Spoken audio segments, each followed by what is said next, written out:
আপনাদের সাথে রিফর্মস কমিটির মিটিংয়ের উচিলায় আমাদের বারবার দেখা হচ্ছে, এই জন্য আমরা প্রিভিলেজ ফিল করছি এবং আপনাদেরকে ধন্যবাদ জানাচ্ছি। আপনারা জানেন যে আমরা এর আগে একদিন নির্বাচনের রিফর্মস কমিটির সাথে আমাদের বৈঠক হয়েছিল এবং কনসেনসাস কমিটি যেটা আছে সেটার সাথে, এবং আমরা বলেছিলাম পরে আরও বৈঠক হবে। আজকে সেই সেকেন্ডের মিটিং ফার্স্ট হাফ আমরা শেষ করেছি। এখানে কয়েকটি বিষয় গুরুত্বপূর্ণ কয়েকটি বিষয় আলোচনা হয়েছে। তার ভিতরে আজকে দুর্নীতি রোধ যে কমিশন আছে, অ্যান্টি কারাপশন কমিশন, তার রিপোর্টের উপরে আলোচনা হয়েছে। আমরা মৌলিকভাবে একটা কথা বলেছি যে দুর্নীতি যে দমন কমিটি যেটা আছে বা আমাদের যে সংস্থা আছে, এটাই অনেক সময় দুর্নীতিগ্রস্ত এবং এটা সকল মানুষের কাছে অনেকটাই এইভাবে চিহ্নিত যে সেখানেই অনেক বেশি করাপশন। আমরা সেজন্য একটি দুর্নীতি দমন কমিশন এবং তার আওতাধীন একটা ওয়াচ ডগের মতো কাজ করবে একটা কাউন্সিল করার জন্য আমরা প্রস্তাব দিয়েছি। সেখানে একটা টাস্কফোর্স থাকবে এবং সেই টাস্কফোর্স দুর্নীতিগুলোর উপরে তদন্ত করবে এবং যারা দোষীটাকে চিহ্নিত করবে এবং এটার সাথে জড়িত যারা থেকে প্রাইমারি একটা পানিশমেন্টের আওতায় তারা আনতে পারবে। যেমন যদি চাকরিজীবী হয় তাহলে সাসপেন্ড করা, শোকজের আওতায় আনা ইত্যাদি। সুতরাং দুর্নীতি দমন কমিশনের উপরেই যেন একটি ওয়াচডগ দুর্নীতি দমন কাউন্সিল বা কমিশন থাকে, এটাই আজকে আমরা গুরুত্বপূর্ণ প্রস্তাব হিসেবে সেখানে দিয়েছি। ওনারাও আমাদের সাথে একমত হয়েছে এবং টেকনিক্যাল ইস্যুগুলো ঠিক করে তারা এটা বাস্তবায়ন করবেন এবং সরকারকে সুপারিশ করবেন বলে এটা আমার থেকে বলেছি। আমরা আরেকটি প্রস্তাবের উপরে জোর দিয়ে আলোচনা করেছি যে ক্ষমতার বিকেন্দ্রীকরণ আমাদের দেশের স্বৈরাচার বা ফ্যাসিবাদ তৈরির ক্ষেত্রে এটা বিকেন্দ্রীকরণ যদি করা যায় এটা রোধ করা সম্ভব হবে। একজনের হাতে যেন সব ক্ষমতা কুক্ষিগত না হয়, সেই জন্যই আমরা এটা প্রস্তাব করছি যে যে কোনো একজন ব্যক্তি প্রধানমন্ত্রী এবং সেই দলের প্রধান থাকতে পারবে না। একজন প্রধানমন্ত্রী থাকবেন, তিনি দলের প্রধান হবেন না, আর যিনি দলের প্রধান থাকবেন তিনি প্রধানমন্ত্রী হবেন না। এরকম উদাহরণ পৃথিবীর বহু দেশে আছে। আমাদের পাশের দেশ যে ভারত, সেই ভারতে তো এটা বারবারই প্র্যাকটিস। আপনারা জানেন সোনিয়া গান্ধী যখন কংগ্রেসের সভাপতি তখন মনমোহন সিং ছিল রাষ্ট্রের প্রধানমন্ত্রী। আজকেও যে মোদি সাহেব আছেন তিনি কিন্তু পার্টির চিফ না, উনি প্রধানমন্ত্রী, তার পার্টির চিফ আরেকজন।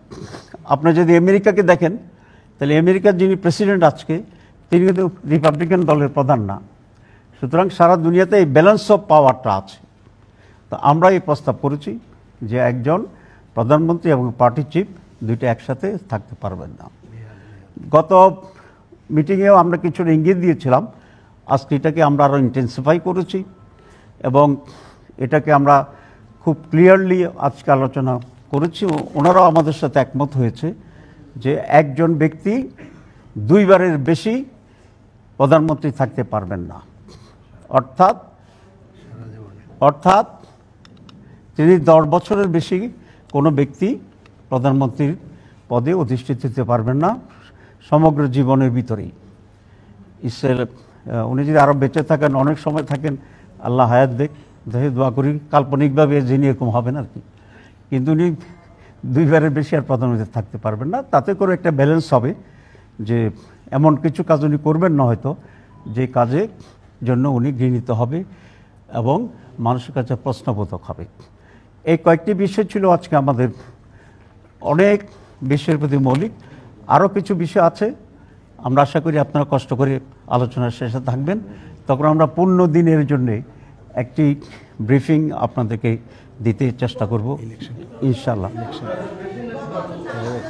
ইলেকশন কমিশনের উপর ইলেকশন কমিশন অ্যাকাউন্টেবল করার জন্য জি,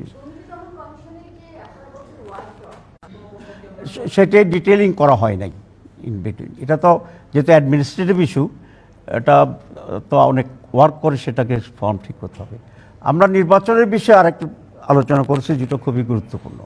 সেটা যে আপনারা জানেন যে গত 15 বছর বা তার আগেও নির্বাচন কমিশনের দায়িত্ব যেটা ছিল সুষ্ঠু নির্বাচন তারা করেনি বা করতে পারেনি।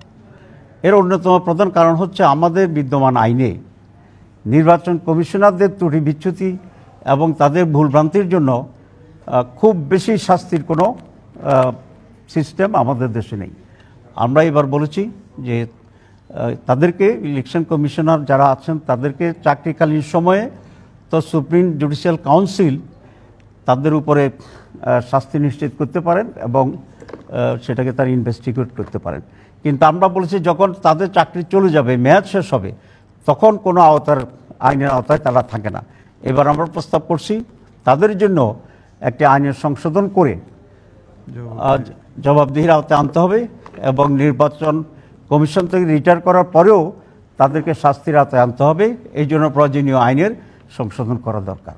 তো these are very 3 important agenda আমরা ডিসকাস করেছি এবং ইলেকশন কমিশনও আমাদের প্রিফারেন্স কমিশনও আমাদের সাথে একমত পোষণ করেছেন। আপনাকে সবাইকে ধন্যবাদ এবং বিকালের ব্রিফিংয়ের আমন্ত্রণ। আসসালামু আলাইকুম রহমতুল্লাহ। প্রশ্ন সব বিকালে করব। এনসিসি গঠন বিষয়ে আমরা নীতিগতভাবে একমত, কিন্তু যে ফরম্যাটটা দেওয়া হয়েছে সেখানে আমরা কিছু অ্যামেন্ডমেন্ট এনেছি। মূলত প্রধান বিচারপতি এবং রাষ্ট্রপ্রধানকে তারা প্রস্তাব করেছিল বোর্ডের ভিতরে। আমরা বলছি এটা আউট অফ বডি করতে হবে, তাদেরকে এখান থেকে বাইরে দূরে রাখতে হবে। কারণ কোনো ক্রাইসিস যদি হয় তাহলে সেটা সলিউশনের জন্য মানুষ যাবে কোথায়? Either head of the judiciary, supreme chief বিচারপতি অথবা president to face the crisis. এই জন্য এই দুটার নামকে ওই কমিটির ভিতরে কনস্টিটিউট করার ব্যাপারে আমরা আপত্তি করেছি। Thank you very much.